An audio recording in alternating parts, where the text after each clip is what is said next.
If you're in the District of Columbia, Maryland, or Virginia, ask Dr. Joe, your real estate investing partner, because wealth matters.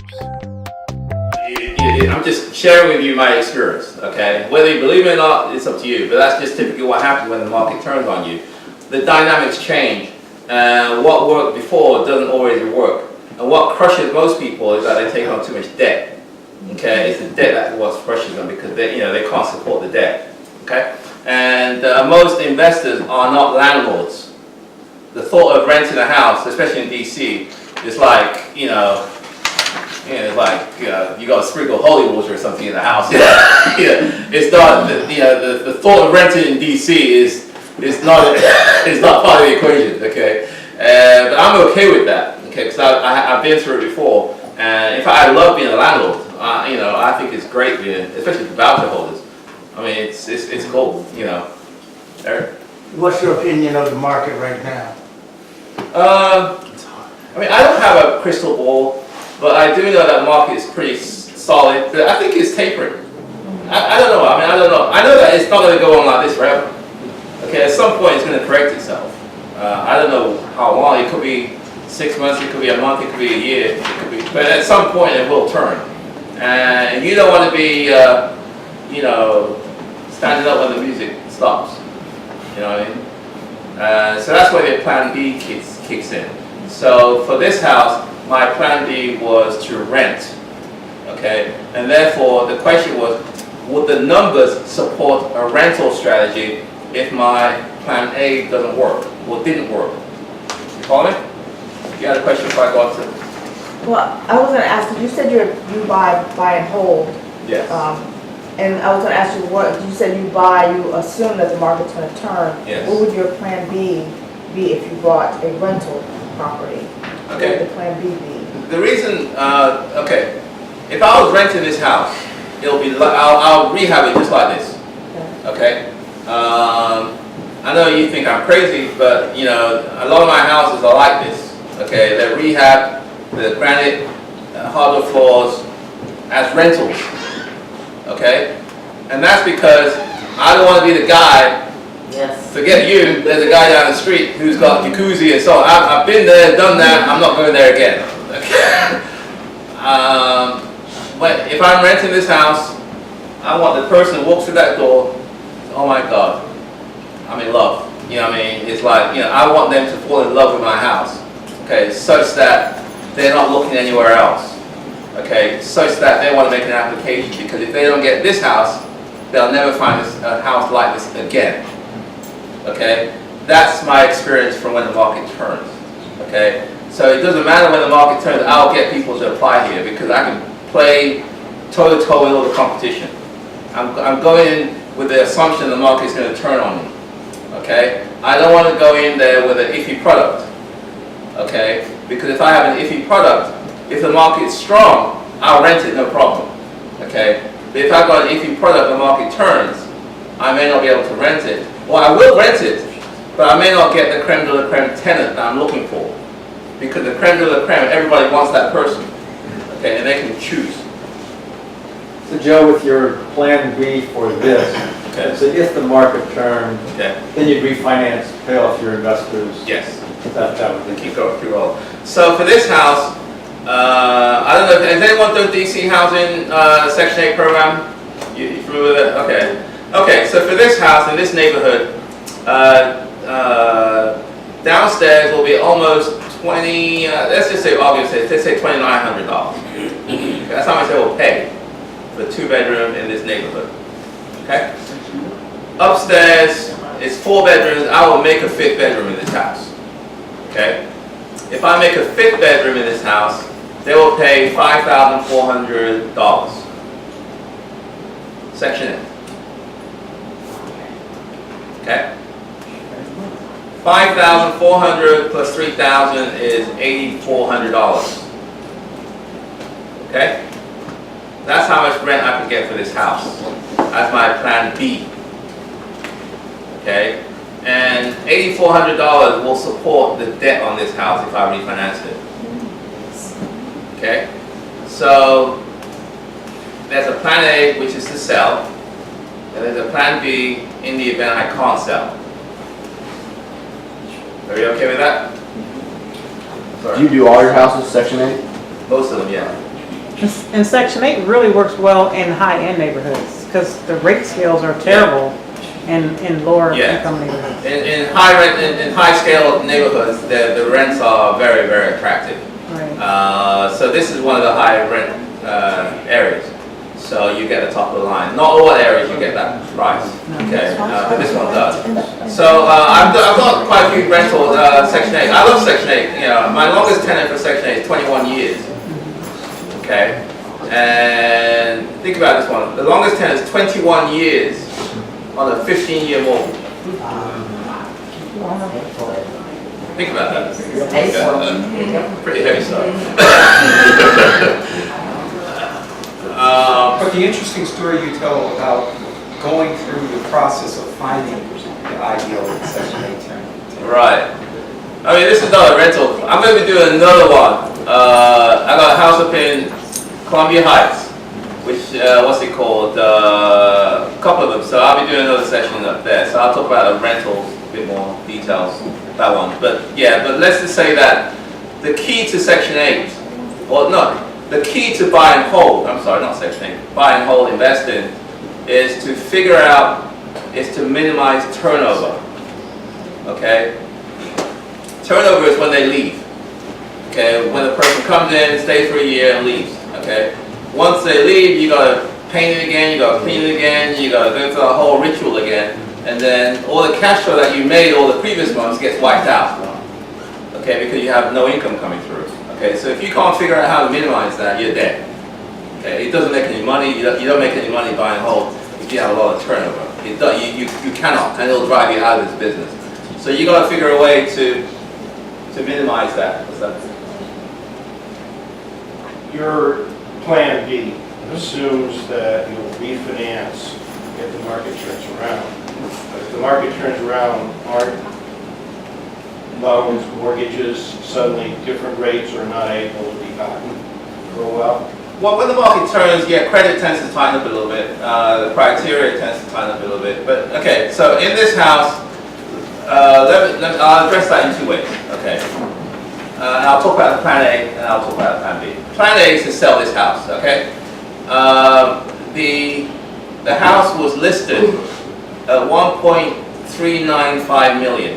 Which is short, 5,000 short of 1.4 million.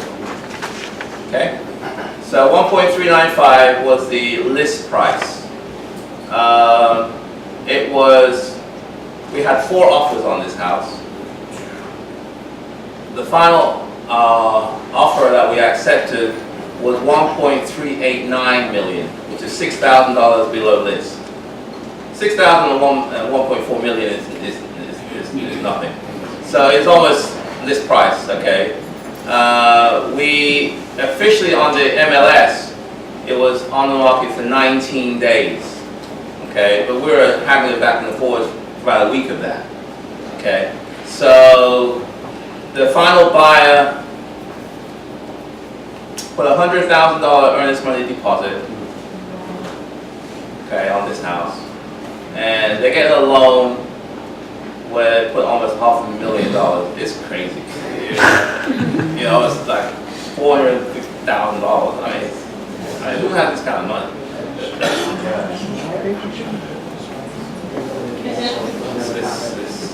It's crazy. What was the lowest offer you got of the 4? The lowest offer we got was 1.31. It was a ridiculous offer. Well, ridiculous in, from my perspective. We didn't take it seriously because one of the guys, they wanted to sell their current house before they took this house. You know what I mean? So, that wasn't on the table as well.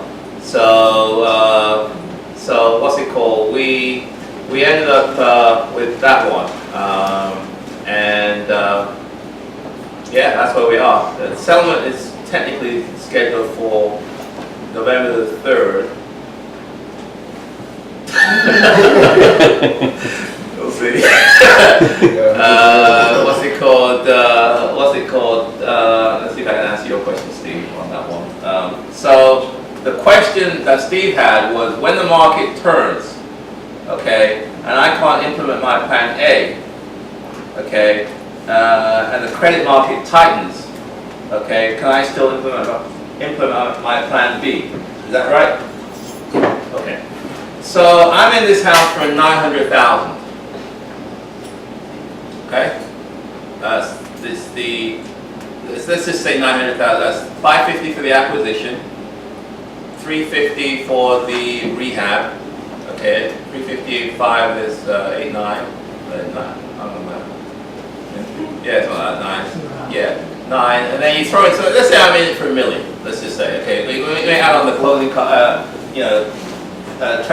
it called? Holding costs, acquisition costs, taxes, and so on. Let's say I'm in it for $1 million. Okay, the house is worth right now about $1.4 million. Okay, plus or minus $5,000. Okay, and so there's $400,000 worth of equity in this house. Okay, what I'm saying is, to answer your question, there's enough equity there to support a refi. Okay, even if it's a soft market. Now, if I was in it for 1.1 or 1.2, then you get a little tight. Okay, but there's $400,000 plus or minus worth of equity in this house, which is pretty decent. Okay, will support a refi, and because the income potential is $8,500. Okay. Again, that will support the debt as well with cash flow. Follow it? So you can support both your plan A and plan B. If it's a good market, if it's a bad market, if the credit market is tight, I got pretty good credit. So I mean, if my FICO score is 300, then I may not be able to refinance. Okay, but as long as you got decent credit, and as long as what's it called, the debt to income on the house supports that, and there's cash flow, then there's no guarantee you'll get financing, but there's a pretty good chance you will. Especially if you develop relationships with financial institutions that you do business with. Does that answer your question, Steve? Yeah. Good. Okay. And one last question. When and if the market shifts, and a lot of people have these luxury condos and they can't sell them, like you were saying, condos take the hardest hit, then they turn them into these rentals. You mean as a renter, as a landlord, you've got to really make your place look stellar because you're competing with all these brand new condos. Yeah, what I'm saying is that every landlord wants the same tenant. Right. Well, not everyone. Hopefully you do. Which is the tenant that pays on time, the tenant that keeps the place up, the one that doesn't give you a hassle. Everyone wants that kind of person. Okay, nobody wants the one that was just evicted last week, who trashed their house, and I'm assuming that's not what you are looking for. Okay, so people are looking for the creme de la creme, the upper tier tenant. Okay, so when the market turns, as I'm saying, those people have choices. Right. And if you could choose 5 houses to rent, you're going to pick the best one that you can get. Yeah, it's common sense. Okay, so if you're not the best one on that list, then you may be stuck. You know what I mean? Won't it drive down the prices for all of them though too? Yeah, rents no longer go, they tend to stagnate or go down. I think you see some of that now in condos. But I'm not competing in the condo market. Okay, my voucher holder, I'm on the premise, this is my premise, okay? If you've got a family of 3, 4, 5 children, okay, my premise is that at some point you want a house. Yes. Okay, the condo stuff, apartment stuff, it's not going to cut it.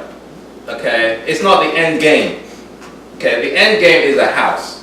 That's my premise. Okay, so I'm looking for 5, 10, 15-year tenants.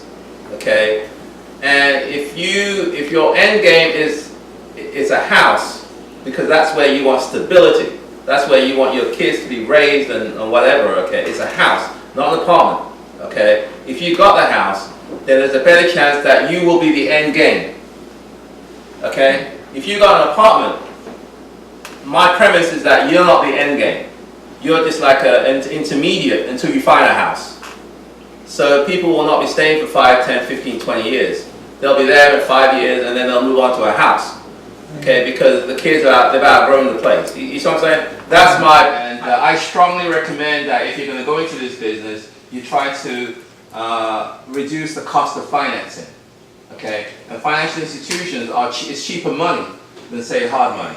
Okay, and so on. So that's part one. Part two is I have what we call private investors. These are people who, you know, I have what we call a joint venture program. There's a couple of flyers around here where I give people the opportunity to look over my shoulders as we do a deal. Okay, so in this scenario, we have some private investors and also some other folks who essentially saw the transformation of this house from this initial state all the way through to the end. Every 2 weeks we meet and we discuss, you know, the project, we discuss the design, we discuss the issues, the solutions. It's really a great program. It's, in fact, in my opinion, it's the best way to learn. Okay, it's much better than say reading a book or going to a boot camp or listen to some CDs. Because the best way to learn is really the best way to learn is to do, as opposed to just looking. You learn so much when you're doing something. You know, I'm sure Terrence can probably tell you. You know, you can read all the books you want, but until you do a project, it's you know, it's a whole other world. Yes. You know, and so on. So that's what we do. So I have some private investors, and typically I offer 8% return on their money for the duration of the project, and so on. So the second part of the financing was private investors. Okay. The third part, now that's not the entire monies needed. Okay. The third part is my own personal funds. Okay. So whatever is left over that's needed to complete the project. So if I need 900,000, if the bank gives me 500, I may borrow 200 or 250 from private investors, and then I'll have to spring the difference. Okay. And that's based on the assumption that the rehab is going to be 200, and that's based on the assumption that we can get this project done in, I think we estimated 3 months, didn't we, I think? Or 4 months, yeah. I was young and naive, I tell you. So I think we estimated, it's 4 months I think we estimated. I was totally off. So as you know, when you do a rehab, for those people who've done a rehab, 3 things are guaranteed to happen in the rehab. Okay, one is guaranteed to cost you more money. I've never done a project where it's cost me less than I thought. Has anyone done a project where it went under budget? I've never had one. 2, I've never had a project where it was quicker than I thought it would be. It always takes longer. And the third thing, which, you know, I don't have those issues, but, you know, if you're just starting off or if you don't have that track record, the third issue is that you're going to have some challenges or problems with your contractor. Okay? Yeah, I don't have those issues because I've got the greatest contractors out here. I mean, Mr. Pedro is one of them. Mr. Pedro, raise your hand. What's it called? So Mr. Pedro and his partner Nixon, they're the ones that do all my projects. And so we I've been using them for about 5 years now. They do all my projects. They're real good people, good guys, and I trust them completely when they do my projects. So, but if I hadn't met them, I've been through all those different scenarios with contractors. You know, the contractors where, you know, you gotta wake them up from bed. You know, they come to the job site drunk.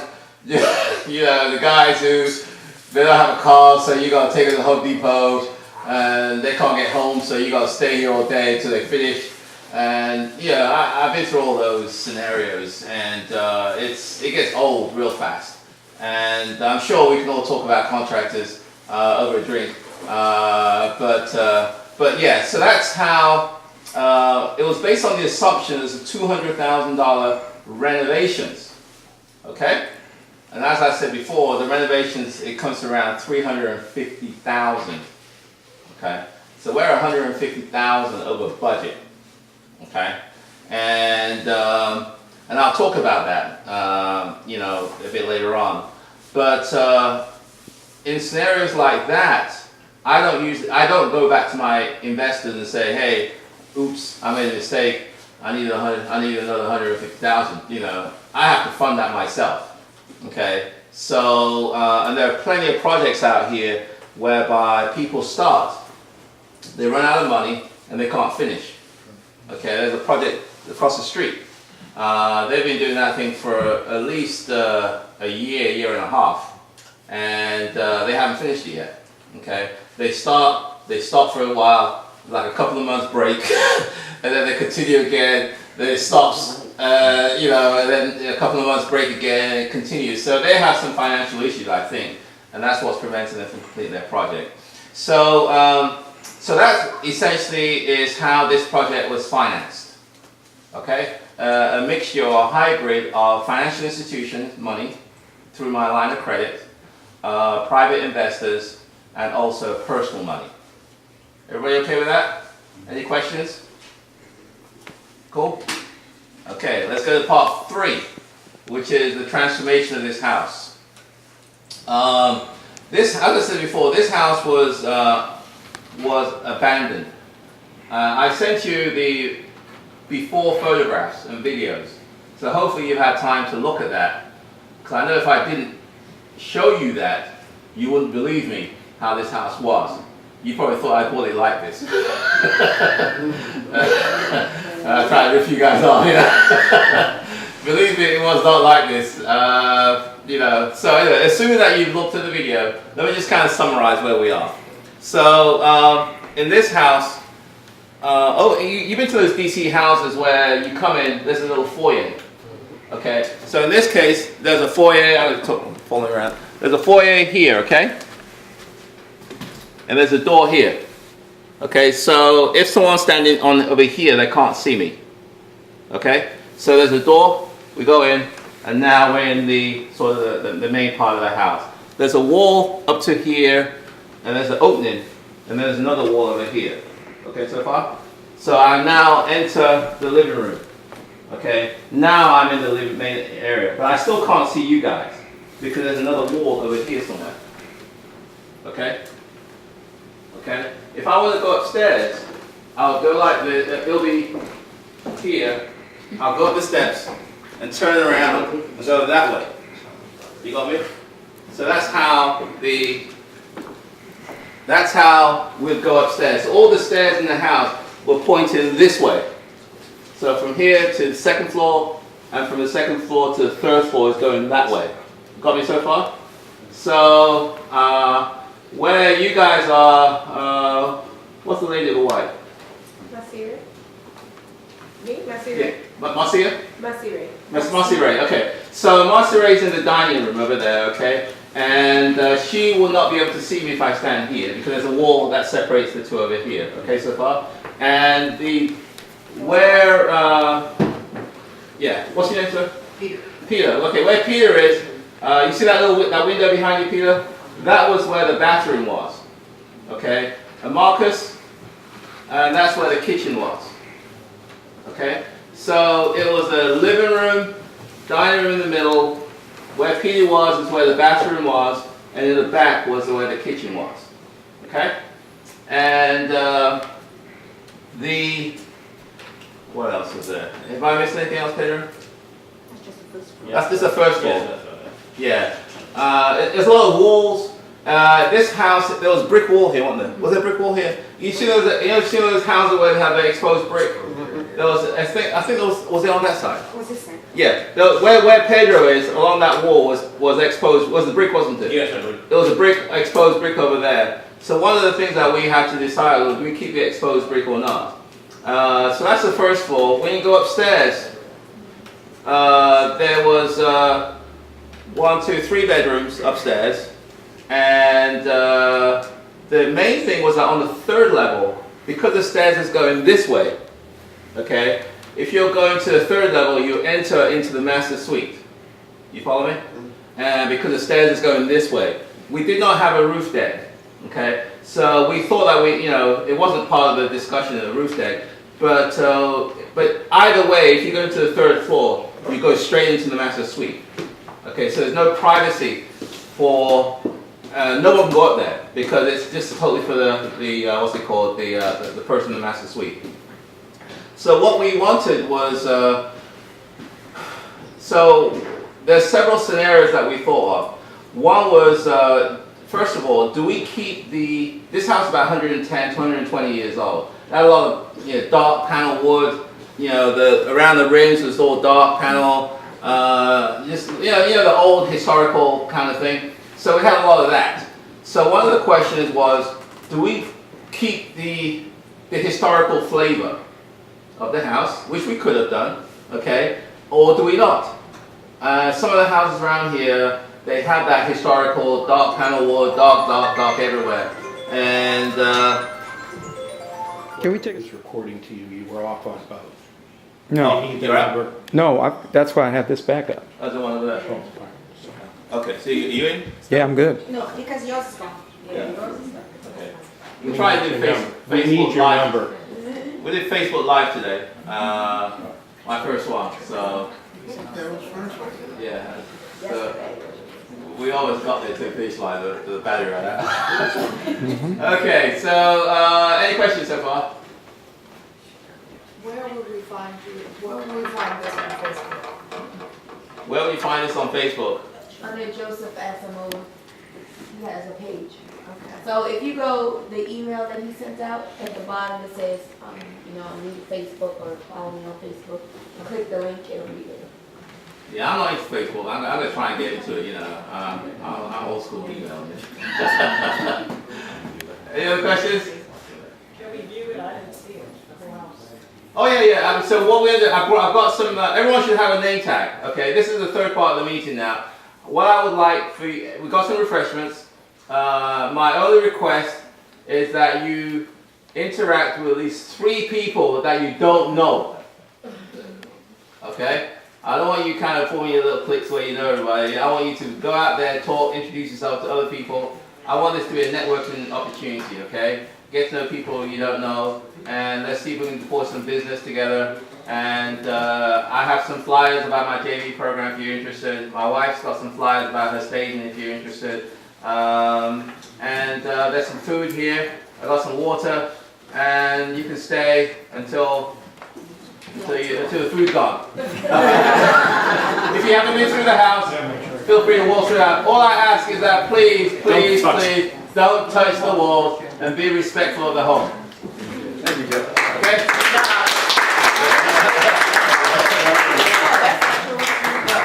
Steve, did you learn anything today? Yeah, it was fantastic. I learned about how he's been able to take houses and make them into extraordinary places that people love to live in. I understand the financing from it that he is doing. I've also learned, if you look at this place, how he's been staging it and how the staging company he uses does a wonderful job for a very reasonable price. That's his wife. And yes, I do know it's his wife, but he only married her because she stages well. I think it was the opposite way around. I think he found out she could do this after he realized that she's a great value for other reasons. Yeah, but you're recording this, and we want it the other way because he is.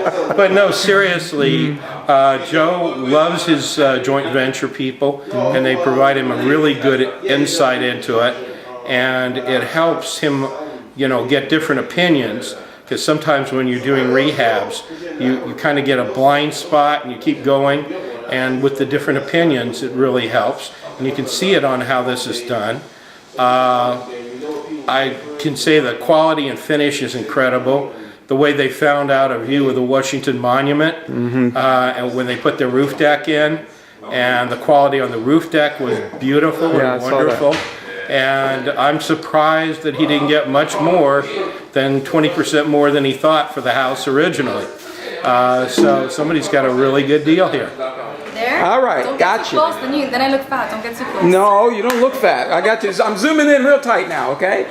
So did you have a good time today? Yes, I had a great time. It was very informative, and if there's one thing that I took away from this meeting is that you always have to have a plan B. So just in case you can't sell the property, you need to make sure that you have another exit strategy, like possibly renting it out. So if you go in with the idea that, you know, the market's about to turn down, that downturn is coming, then, you know, as long as you have both of those plans where the potential of selling it and as well as possibly having to rent it, then, you know, if it works, it works. And so yeah, if there's anything I took away from this, it's that.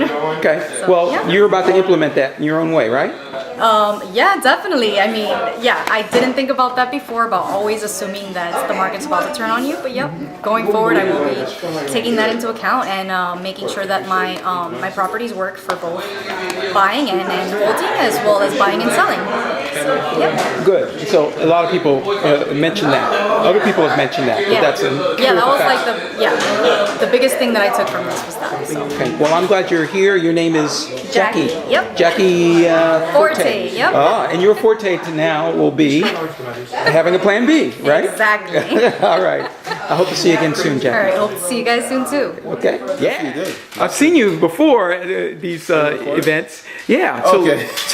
yes, of course you had a good time. You did. You're looking good, by the way. I just want to appreciate compliment you on the jacket. We have some very well dressed people here today, Definitely. and you're one of those people. That means you're ready to go, right? Yes. You're going to apply your wisdom to your own enterprise. Oh, definitely, and I have for the last few years. I've been following Dr. Joe for like the last 2 years actually, and by far this is the best, you know, presentation that he's done. Oh, you mean the house? Yeah. This is your favorite house so far. It's This my is what you favorite told me. house so far. The renovations, the design, the deck, everything, and the information is just, once again, is invaluable. It's just, you can't put a price on it. So I'm definitely excited again to be here for like the 4th time. This is like my 4th or 5th project that I've seen Dr. Joe do, and it's pretty cool to see the before and after, the emails as he was progressing.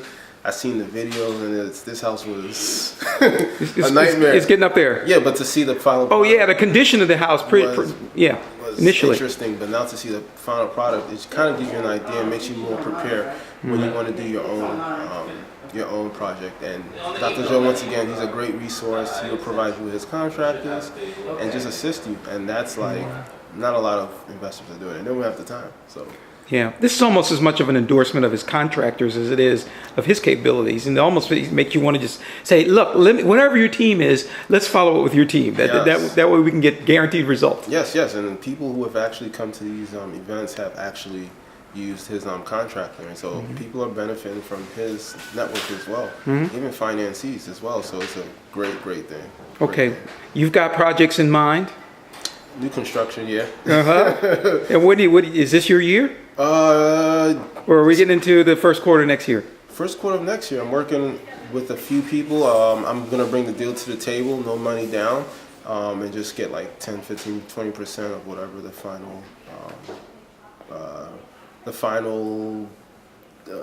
what am I looking for? Well, the final negotiation. Well, whatever the end price, sell price of the property is. So it's pretty exciting.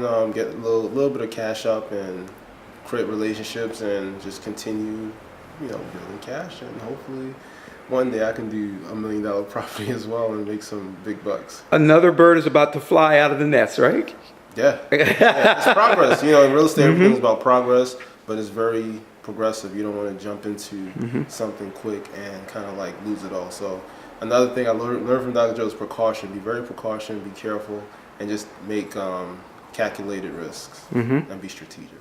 And ask people's opinions, because sometimes it takes more than 2 heads to figure it out, right? Yes, and make sure you work with people that you trust as well. So you don't want to invest your entire life savings sometimes into something and lose out. So always having a plan A and plan B is another thing that I kind of like listen to, because usually I just want to flip it, sell it. But sometimes you can, something can happen with the economy, and if it turns, you can just cash flow the baby. So That's a big part of it. I appreciate your input about this. No, thank you. But we're going to watch you and see what actually happens. Okay. For the next several months, because you're going to come back to us in a certain period of time and share with us your experiences. Definitely. Hopefully, they're going to be of the success that you're expecting. I'm seeing success now, and things are progressively working in my favor. And coming here and be like, oh, okay, a few months ago I was here, and I'm doing better now, and closing, a little, wholesaling a little more, closing a lot of retail deals. So the cash is there. Working on the credit piece, So it's just like, once again, it's progressive, and just being hardworking and just seeing the end results, and not just being delusional, like, oh, that's easy. If Joe did it, I can. That's 30 years of experience compared to my 3.5. So, hey, improve and progress. Follow closely behind Joe wherever he goes. Oh, I do. I do. Trust me, I've been getting his emails, and this house, yeah, I've seen the videos. So, but once again, it's information that I don't see a lot of people sharing it with you. A lot. At least coming to the home and seeing before and telling you the acquisition price, and I mean, that's like, you used to start charging, Joe. I'll pay. You can leave a check in. Well, that's it. Yeah, I was going to say. I was going to say, that's not outside the realm of potential. I'll leave a rate check. He stepped into that willingly. I won't pay, but I know other people will. But I'll leave a rate check too. Okay. Well, thank you for sharing. Paying for it, sure. We appreciate your generosity. All right. Thank you for your appreciation. No worries. That means a lot. It's not money, but it's a start. It's a start. Very soon. Well, if this show becomes syndicated, then later on we'll make it. I'm gonna have to sign some release forms. Nice to meet you. I hope you learned something. Did you enjoy yourself today? Oh yes, Joe was awesome. One of the things I learned as an investor is that you must have more than one exit strategy. I know on this particular house he's planning on selling it, so he repaired or fixed it and they're going to flip it. But he also said he prepared himself so that in the event the market turns, he is able to rent it. And I think that those are excellent concepts to incorporate in our business. Got to have a backup plan, right? Must have a backup plan. So you're ready and you're going to make some decisions? Yes. Okay, so what do you think how you're going to use what you've learned today? I am going to enforce that as well. We are planning, we're fixing and flipping, or rehabbing and flipping, and we're going to implement the rental in the event the market turns. So we're going to position ourselves to be ready to rent it in the event the market turns. There you go. And what is your name, Miss Nadine Simmons. And you're an investor. Yes, I am. Welcome and congratulations. Thank you. I hope to see you again soon, okay? Will do. All right. Bye-bye. So tell us, did you learn anything new today? It was interesting, all the aspects from the start and finding a project, and then also his financing, how he goes about that, and then a little more hands-off on the remodeling. He's leaving that to the general contractor, and interfacing though weekly with him is interesting. And then his exit strategy A and B. This is not my end of the world. I can do the contract. So that was very interesting. But it's nice to know if for your own personal interests that you can possibly do this too. Yeah. It's good to know. I've basically done it for my own custom house I built. Oh. From scratch to finish. I'd like to see that. That's probably a portfolio piece, isn't it? Yeah, we have, that one is actually sold after 20 years, and then I've done other projects since then. Oh, wow. We try to stay in remodeling, this would be a large job for us, well, $300,000 we've done an apartment for $350,000 on Connecticut Avenue. So It's not an outrageous amount. I guessed this project would be 6 months and 400,000 when I looked at the house. So, you can, if you've been in the business long enough, you can come up with some approximate. A general idea of what it is. I haven't seen the deck yet. I want to see upstairs. It's nice. He's done a lot of nice touches. Really, and I'm surprised, it's sold right 16 days. That's what you want. That's true. My last house was 7 days. It was a stock house, but I really jazzed it up. Got it great. Person came in. This is wonderful, wonderful. Sold.